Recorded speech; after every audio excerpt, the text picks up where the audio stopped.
Ladies and gentlemen, the journey for focus, clarity, and mental mastery is about to begin.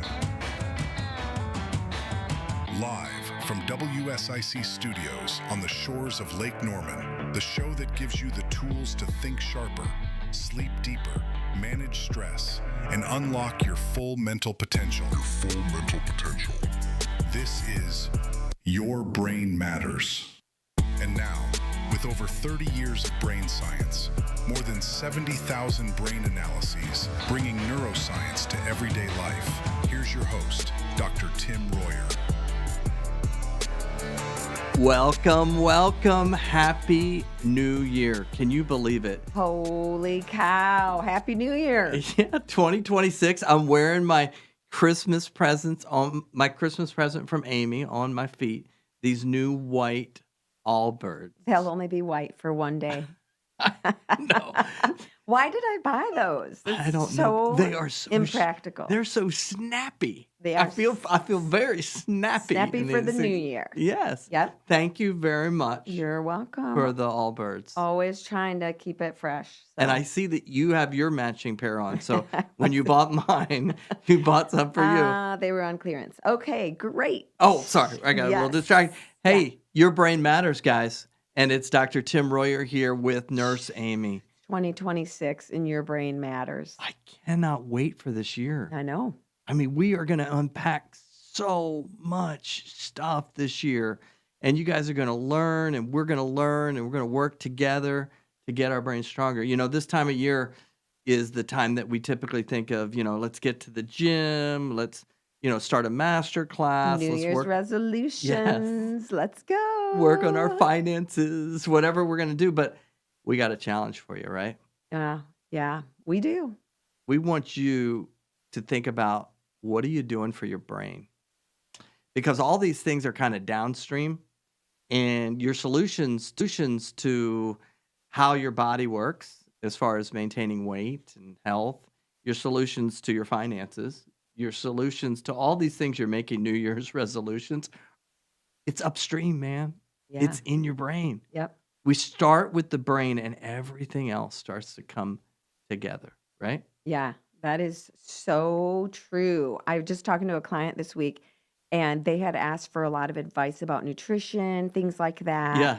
And I think he was thinking more about New Year's resolutions and stuff like that. And then I talked to him a month later after he had asked me all these specific questions. And he said, I kind of came up with my own answers, and I've been doing this, and this. And I was like, dude, that is like, I would have told you that, but your brain told you that itself. Like, you got your brain regulated enough that it was your brain is so smart. It was telling him the right choices. And so he was, doing those things and feeling better. And I didn't have to say anything. I just had to cheerlead him on, like, way to go. Yeah. Actually, that's going to be when we talk about our case study at the end. We're going to talk about that, how parents focus so much on behaviors. But if we work on the brain, a lot of times these kids are smart enough to come up with some good solutions once we get them out of a sympathetic state where they're anxious and stressed. Yeah. And we're going to talk about that later. But before we do, let's go through a few different things. So because we're all about the brain, we want to be thinking about learning. How can we learn? Yep. So we have, we're going to challenge you to read one of our books, which we're giving free copies away. Did I say free? Again, he's giving stuff away for free. You guys mark that down.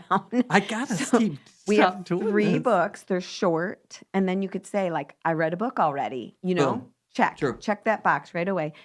Text us at 616-341-2299. We'll send you a book for free. And then you can read that and check that off your list. So, we have the 3 books. We have Forge Your Inner Armor. That's a great place to start. We also have Tsunami, which is the epidemic of anxiety and depression. And then my favorite, Extinguishing Einstein, which is about the epidemic of overdiagnosis and overmedication for ADHD. And more so, it's about how do we analyze the brain and how do we make the brain stronger. Yeah. But I would say all 3 of them have Yeah, they at their do. core learning. Yeah, So True. it fits really well with what we're talking about today. But any of those three, good stuff, easy read, and we'd love to give that to you. Another thing that we are super passionate about is our training of our brain True. through biofeedback, neurofeedback. And so for that, we'd like to be able to assess your brain. So if Would love you it. want to value your brain or understand and know your brain matters, you got to get some information. So we have our office in Birkdale, and we're still talking about our grand opening, and we're still offering the half price Are assessment we there. still offering We that? are. And to whoever is listening, we would offer that. Yeah. So you just need to go to, gosh, Yourbrainmatters.today. Yourbrainmatters.today. And from there, that will give you the sign up for yes. your free assessment. Normally $500, it's $250. And if for some reason you don't feel like this meant anything to you, you can have a full guarantee on that. You get your money back. You can also use your HSA dollars, FSA dollars, because now it's the first of the year that probably got all filled up again. And what a good place to put $250 is to So understand your brain. I hear a lot of things for free. I know. Yeah. What are we doing? This What? radio, like we're doing this for free too. Next thing we know, you're going to be offering free lodging in an empty room at our house. Exactly. No, we love people. Let's go. If we can teach them and change their greatest thing they possess is their brain. One last educational piece is we really want to encourage you to go to RoyerNeuroscience.com and go to our resources section. What will they find in the resources section, Aim? We have a lot of different recordings. We have long and short ones. We have some of those little snippets that are kind of fun to listen to. But two of the things that I really like on there are a lecture, just a 1 hour lecture. And then I like my nutrition masterclass. Oh, because it rocks. people ask a lot of questions about that, and I'm not a person to give you a list of things to eat. I would rather tell you, what things you should be looking for your well-being. Yeah. And that's all listed in there. Tons of info, hours and hours and hours. So An hour and a half. no hours of education there. Oh, okay, got it. Yeah, got no, it. yours is an hour and a half. I was Yours going is to say, so good. I don't have hours and hours to No, say. there's all kinds of stuff there. It's so fun to be able to just kind of go to whatever section you want to. Okay, so we have a quote today. We Special do. quote. This is a New Year's quote to end all. Yeah, this is from the production room, which is on the other side of the wall. They're the ones who make the magic happen. Yeah, and this poor soul has been listening to every one of these episodes Yes. firsthand. So this is from Reese in the production room. And Aim, why don't you read Reese's quote to us about why his brain matters? Okay. Our man Reese says, first of all, it helps me succeed in all of the hobbies that I enjoy. It allows me to live, think, breathe, laugh, and love. Oh my God, so good. All of the things that make life worth living. That's why my brain matters. Drop that mic. Go Reese. But I mean, doesn't he really just capture it all in That's in all the you need. things that we love and get to enjoy and those relationships and hobbies? It's just he really nailed it there. That's why he's right. doing such a good job in the production booth. 'Cause That's right. His brain does matter. Yeah. Let's all go in that direction. All the things that make life worth living. That's why your brain matters. Let's go.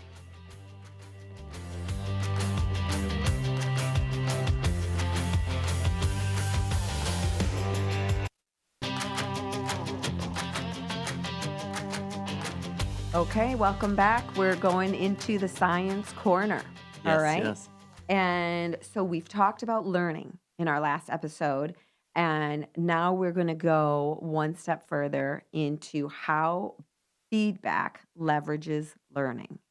So this is an area that Doc is, I would say, an expert in. Oh, absolutely. So we're going to let him unpack this. Yeah. So the kind of the technical word for some of this would be behavioral modification. So how do you modify behaviors in a controlled environment? So, early on at the Children's Hospital, we'd have kids that were inpatient for long periods of times, and they would have different behavioral things going on that would be difficult for the doctors, like pulling out their IVs and, just all kinds of stuff because they were anxious, frustrated.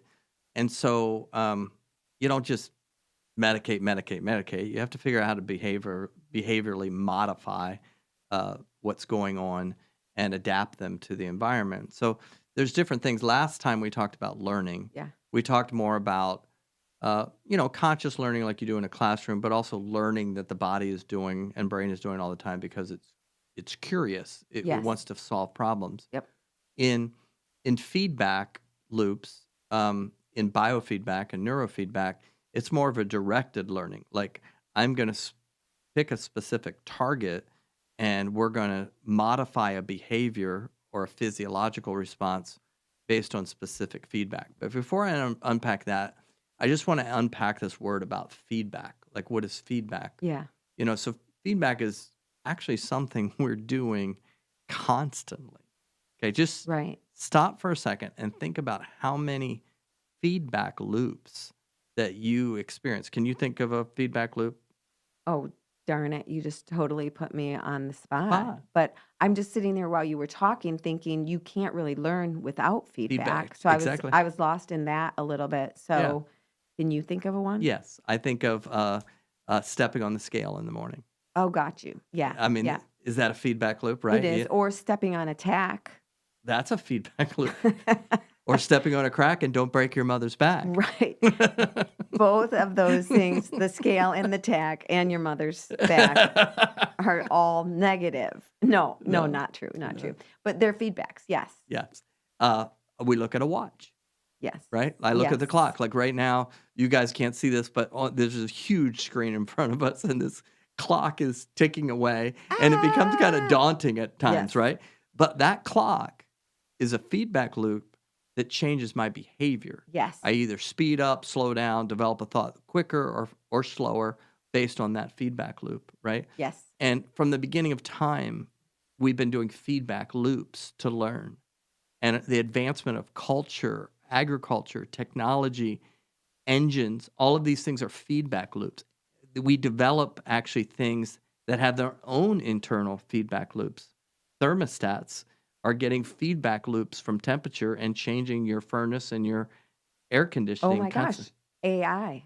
Exactly. Oh my gosh. Because like I was doing that and you have to like keep tweaking the answer. Like that's a good answer, but now what about this? Now what about that? And then you can do a thumbs up or a thumbs down at the Yes. end. And I don't like to say mean things or be mean. So I'm like, I don't want to say the thumbs down To the AI. to the AI guy. So, but I'm like, oh, could you do this a little bit differently? Like, but anyway, yeah, so that's all. But think about how that feedback helps AI get better and better and better. Not that I'm super happy about all of AI, but it is pretty impressive. Yes, and that's all created by feedback loops, right? We're working on feedback. How about in relationships? How we use feedback loops, right? We were just having a discussion about something that we were going to put together for our clients, and I'm looking at Amy, and I came up with an idea, and I could see just a tiny crinkle in her face, and I'm like, I'm going the wrong direction, and what I'm thinking about just by just a tiny nuance of a facial expression changes the direction that I'm going to go. And it also changes kind of how I'm feeling, right? That Yes. we get feedback loops in relationships Oh, constantly. that's so funny because when you were saying what you were saying in that example, I was listening to you and I didn't like where you were going with it, but I was trying not to I could show see you that. that I didn't love it. I was like trying to be open, but yeah, that's interesting. That's how well you know my face, unfortunately. But we're doing you guys need to stop and think about it. Your life is a constant series, one after another, millisecond after millisecond of feedbacks. You drive a car, you use a speedometer, okay? You get input from your employee evaluation and you change behaviors. This is just happening constantly, consciously, unconsciously. Even my eyes get feedback from the light and Yep. change the size of my pupil Mm-hmm. based on feedback Yep. loops. Every cell in your body, the microbiomes that Amy's going to teach us about, they're taking feedback from Yep. the environment. Body temperature is taking feedback. We're doing this all the time. And just because the commercial says the only way to solve this problem is take this pill, it's misleading, because the way to solve the problem is to lean into the body's unbelievable, powerful ability to respond to feedback. If I can give it specific feedback to go in the right direction. So that brings us to this whole space of behavioral modification that's looking at reinforcement based on feedback loops. Okay, so a subset of behavior modification would be biofeedback. Okay. And that's a directed feedback loop for me to change something. So if I can look at my body temperature through a temperature sensor on my finger, and put it on the screen in front of me, and start to breathe in a slow way and start to think a certain way, what's going to happen to my body temperature? It's going to increase. And the more I see that on the screen, the more I can sift through, consciously and unconsciously, what makes me anxious or relaxed. If I get anxious, what's my body temperature going to do? It's going to direct the blood to my core, and my fingertips are going to get colder, and I can see that on the screen. And sometimes I might have a thought that I think is taking me one direction, but the feedback loop of the temperature rising Mm-hmm. lets me know, oh, that's putting me in a sweet spot, right? Right. And so that feedback, physiological feedback, starts to change not just my temperature, but my whole body. And we talked about all these systems and the cascade effect. Then I can take something like skin conductance, which is the electrical current going across my skin, which is what you use for a lie detector test. So when you lie and you make up something that's not true, your body releases more moisture on your skin, and the conductivity rises, okay? And so Right. you could see that right away. But in a feedback loop, I can start to see when I'm calm and focused versus stress and focus through looking at something like skin conductance. And I could start to get feedback about my body, no different than me watching the clock on the wall or watching the scale, and that adjusting my eating patterns, or adjusting the speed of how I'm pushing on the accelerator in the car by the speedometer through that feedback loop. So I'm thinking about, in general, our entire population is probably stressed out. That's what we see the most of, is Right. people coming in and their brain, we can see it in the EEG and in the heart that it's stressed, but they're also reporting stressed. So you're going to use the biofeedback to change that state. Yes. And so with all, we can go from skin temperature, skin conductance, breathing patterns with our belt that measures how the diaphragm's working and start to teach the diaphragm to move and function differently. We can then interface with the heart rate sensors that we use to see how the heart is working, how the vagus nerve is working. And then kind of like our ultimate thing, is the fact that we use EEG. Yeah. So, and we're going to dive into this, over multiple episodes, but see, imagine this, okay? Just like you're using your scale, just like you're using your speedometer on your car, what about if we can look at your brain? This is what we do every single day, thousands of sessions a month with people, where they can literally, just like I'm looking at this clock or a speedometer, they can see how fast their brain's running. Yep. And they can see, oh, shoot, I'm going faster right now than I intended, just like in a car, right? Yep. And we can start to give them feedback. And we do that feedback initially back in the early 70s. They did it with a light bulb going on and off. When you go too fast, the light bulb goes off. When you go the right speed, the light bulb goes on. And the brain starts to learn this just like it learned to drive a car. We do the same type of feedback with EEG electrodes, except now you can watch anything you want to. So you want to watch your favorite show. You want to Okay. binge watch your favorite show. Mm-hmm. But the show will only play when the brain is in the right speed, okay? So if the brain starts to think too fast or it starts to lose focus, the show stops. And that is this speedometer or this feedback loop. And through really relative short period of time, we can start to change the brain waves that are upstream, related to anxiety through this process of feedback, which is how the brain is learning all the time. So the brain, it doesn't really want to be stuck in that one space, but it doesn't know how to get out of it unless it can see itself. And Yes, so by doing the neurofeedback, we're able to nudge the brain gently in the more balanced direction. And that's where we get into that sweet spot. exactly. And everybody's starting someplace different, Yes. right? Yes. Like I had somebody that I just assessed in Naples a couple weeks ago where I thought for sure the brain was going one direction. And then I looked at the EEG and I'm like, oh my gosh, you're actually going this direction.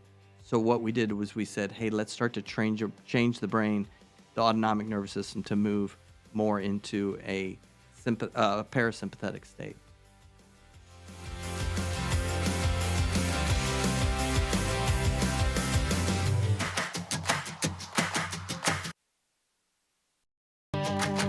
Welcome back, listeners, to Your Brain Matters. I'm Dr. Royer, and I'm here with my co-host, Nurse Amy Royer. We've been co-hosting and hosting each other's lives for 37 years, right? Wow. Yep.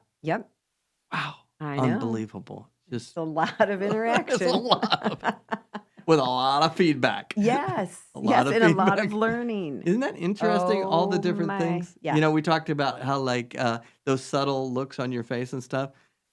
I mean, 20 years ago, or maybe 10 days ago, I wouldn't pick up on some of that stuff. And it's like, I can see it from across the room when we're at a party or whatever, you know, all those different Oh, yeah. expressions. Yeah. And you can see the same for me. For better, for worse. Yeah. On that one, knowing each other's facial expressions, things like that. A lot of feedback. Yes. Yes. So we're going to go into the mind. And I kind of want to start with kind of how we got into the space. I wasn't necessarily trained in all of this stuff. Like the first 10 years of my career, I was doing the traditional division chief at this children's hospital, doing a lot of neuropsych testing.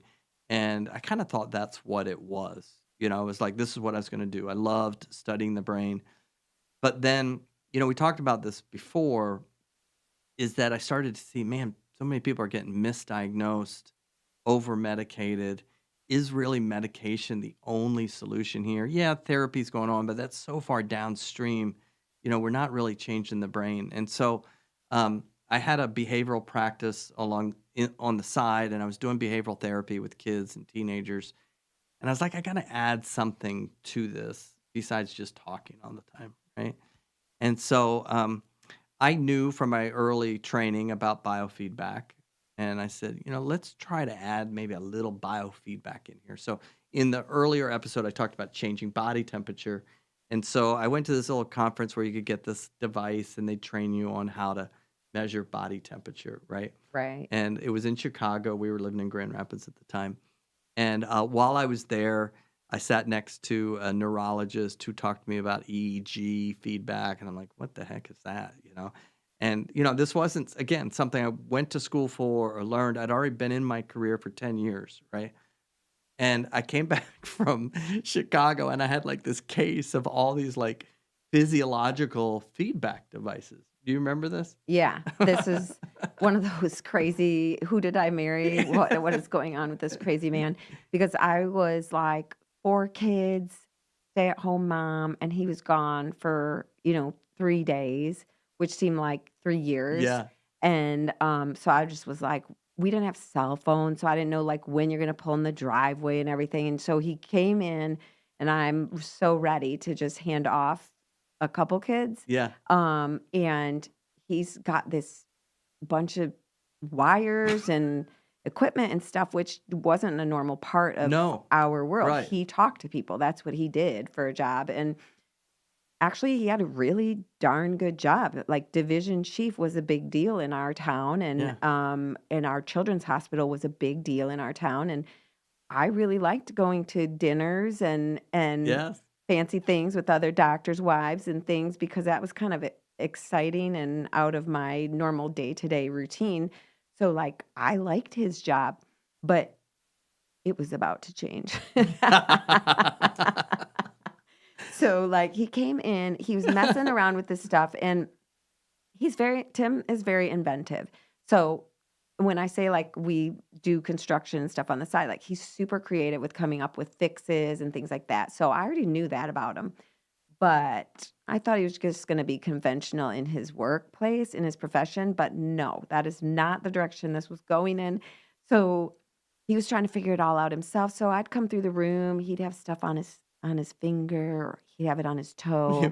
I took my shoe off and I had the thing attached to my And toe. so I'm like, "What are you doing?" He's like, I'm going to raise the temperature of my toe." And I was like, "Oh my gosh, like I'm a nurse, like I understand the body, and I do also understand that Tim's feet are always cold in Michigan." So I was like, "Is this the fix? Because like I can get you some better socks, some battery socks or something."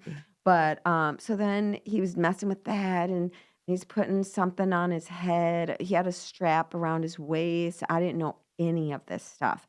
But I was like, okay, I'll give him a little space until he said, "Hey, can Joe come in here? I gotta hook one of these things on him." And I was like, "Absolutely not. This is our child." Bring the child in. I need to hook these things to him. He was seeing 4 willing specimens in the room, and I was like, "I gotta put my foot down here somewhere. These Protect are my children. electrical devices." I'm like, "What is going on?" But the kids were very willing to have dad do these things with him. And so, yeah, this is where it began, everybody.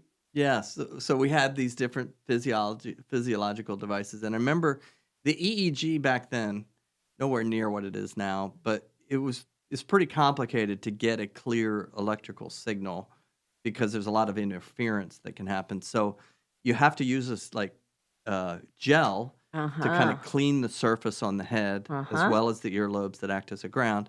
And then you have to clean it really pretty well to get the oil and stuff off. And then you have to use this paste, which is like this very thick kind of, it gets on toothpaste. it gets on everything, right? Yeah. And then you put that on the metal sensor, and then you have to get that down into the scalp. And I can just remember with the kids like scrubbing their hair, trying to it hurts. And I clipped the ear too hard. We're putting all these things on, right? Not we. I was. Okay, I was. That's true. And we're putting this stuff on, and then all of a sudden, like on my old laptop computer, I could see Joe's brain. Yeah. Yep. And it was like, whoa, wait a minute. This is pretty darn cool. And then I hook at Katie's brain, and it looks different than Joe's brain. But we've been parenting them the same. Yeah. And it's like, these brains look different. And then I hook up Elisa's brain. She looks different than Joe and Kate. Yeah. And then Audrey looks different. And then Amy looks different. And I look different. I'm like, this is pretty darn cool. And the dog. Well, okay. We did hook up the dog. Okay. So, what was... Do not come over to our house Back then, you couldn't come in the door of our house without us put stuff on you. But it was this awakening of everybody is so different. And as this neuropsychologist, I'm like, diagnose here, diagnose there. Okay, I diagnosed 20 kids today with ADHD and 10 kids with this and 3 with learning disability. It's like, wait a minute. They might have those things, but when I look at their brains, the etiology or the source of these things is totally different. Yeah. Well, when we saw our kids' brain, I mean, we just had to laugh out loud because I read all the parenting books. I read them all. And some of the things that I tried with Joe would not work. Not based on that brain, it wouldn't. No way. And then I would try the same thing with Kate, and it would work like fantastic. Right. So then it made so much sense to me. Oh my gosh, I was just approaching Joe's brain wrong, and that you needed a little different style for him. And it was so eye-opening to me as to why I was so frustrated at times, and why after we saw those brainwaves, Doc was like, throw away all the books. They're killing us. Because you couldn't put all 4 kids into one filter. No, they were all unique, and their breathing was different. Their temperature was different. Their skin conductance was different. Their heart was different, and their brain was different. Right. So it makes total sense that they would each learn differently. Yeah. And Yeah. again, this is not something that I necessarily went to school, and most people aren't just taught this right out of the chute. This is stuff I had to go find out.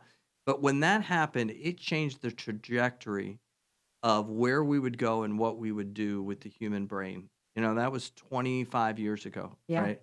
And that those feedback loops that we now had access to, Yeah. the speedometer for this, the speedometer for that, the measurement for here. It was like all of a sudden somebody gave me this cockpit with all these dials on it that I could now fly the airplane correctly and not just keep crashing every time, because I had all this input that I could make feedback changes to them, to all the different people we work with.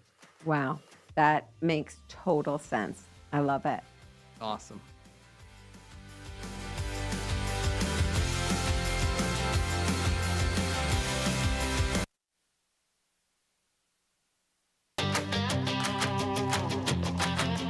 All right. Welcome back, guys. We're excited to get to our last segment today on this New Year's. Wow. I can't believe it. Right. And we're talking about how these feedback loops, and if you could do anything to help with the new year, is get the right feedback loops, not the wrong feedback loops, right? Exactly. So we thought it'd be fun to finish up this topic with talking about when we first unleashed the power of biofeedback, neurofeedback into your practice. Yeah.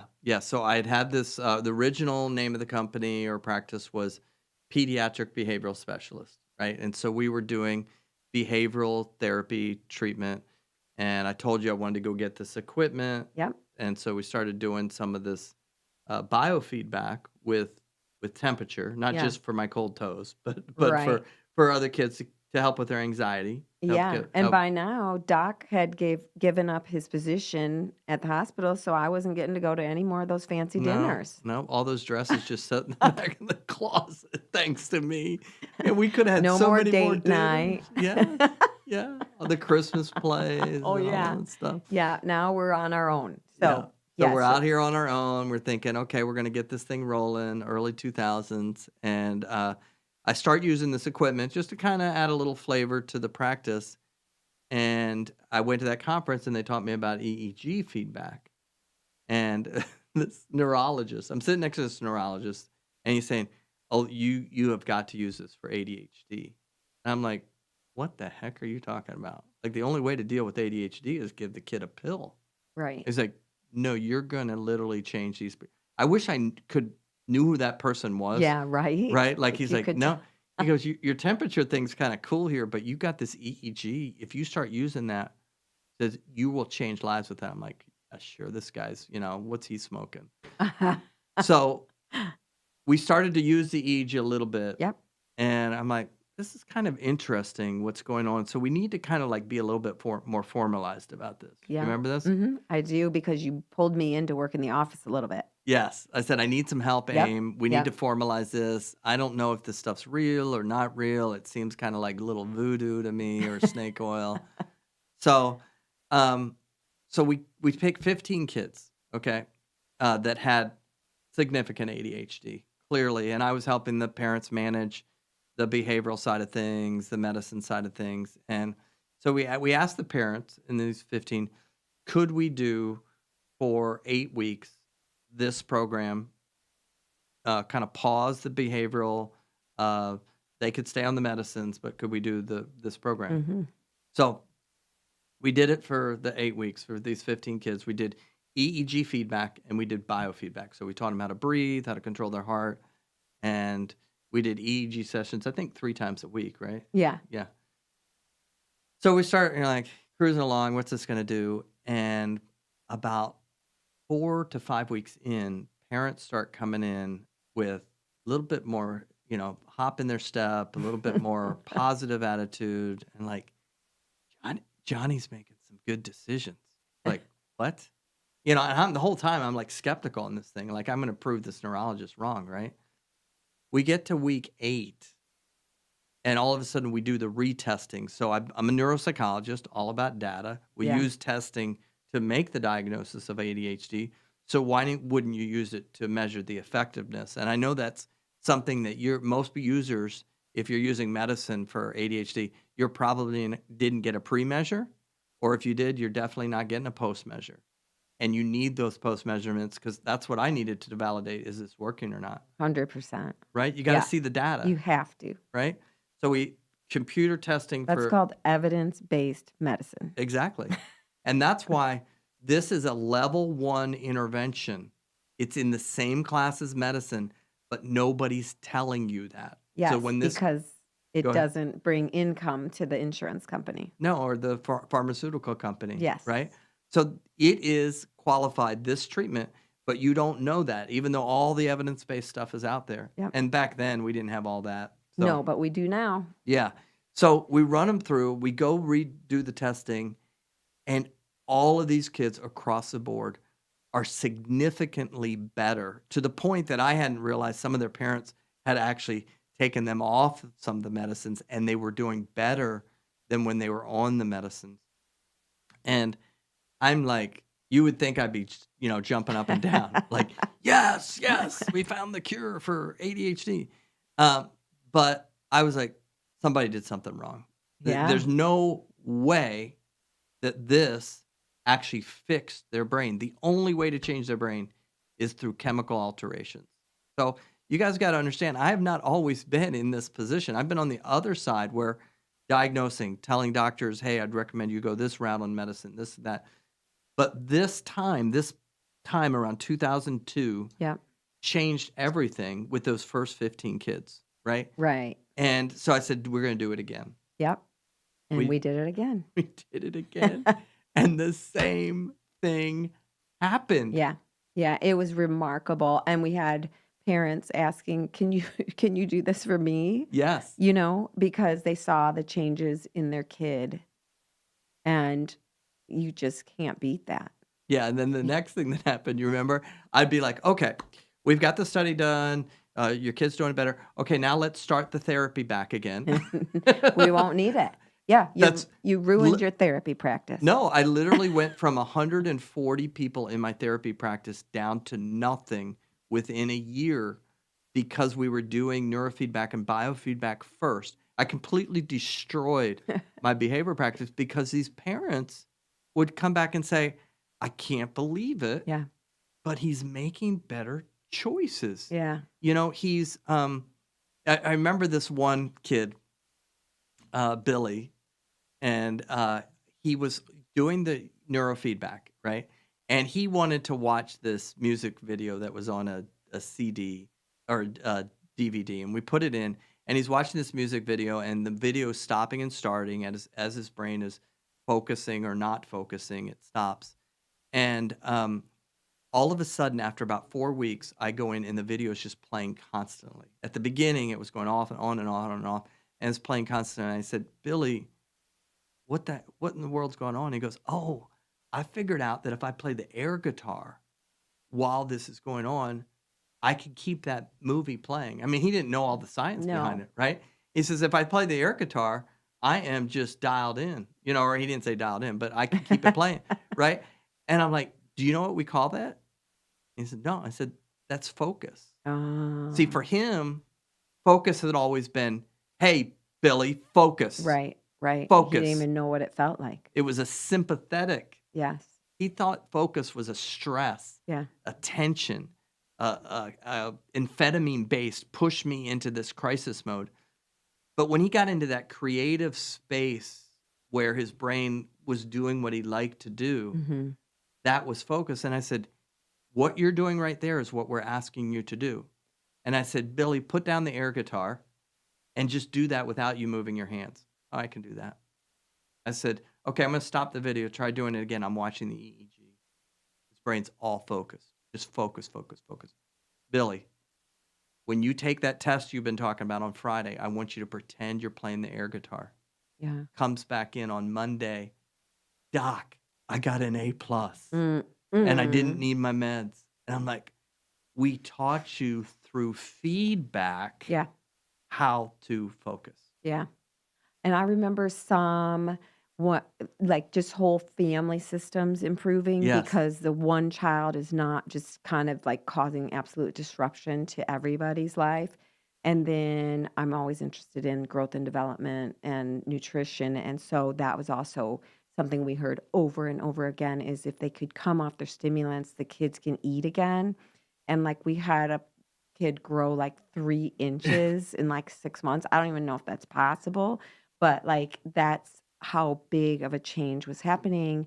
And just having kids not need to go to the office and take meds in the middle of their school day, just those kind of social Yeah. things that are so important for kids in that stage in the school ages. I just felt like, wow, we're doing so much more here than you could have done through talk therapy. I'm Oh, sorry, but I know you're pretty good, but no, this was it was so much more going into powerful. all the different environments. It was immersive.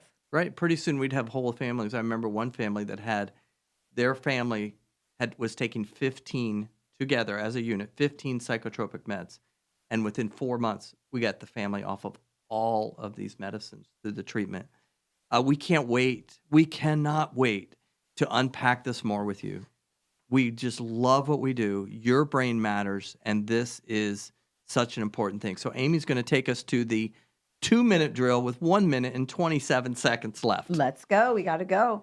So our idea for today for the 2-minute drill is that we want each of you to practice biofeedback, okay? Yeah. So what you're going to do is you got to find a breathing pacer that you like. So there are apps you can get on your phone, or you can go on YouTube and find a breathing pacer. Yep. And then we want you to just sit in a quiet space, support your back in a chair, and breathe 2 minutes at a time. 2 minutes. See what you feel. See what you think. You're going to notice different things. Every person's going to be different, but there's no judgment in it.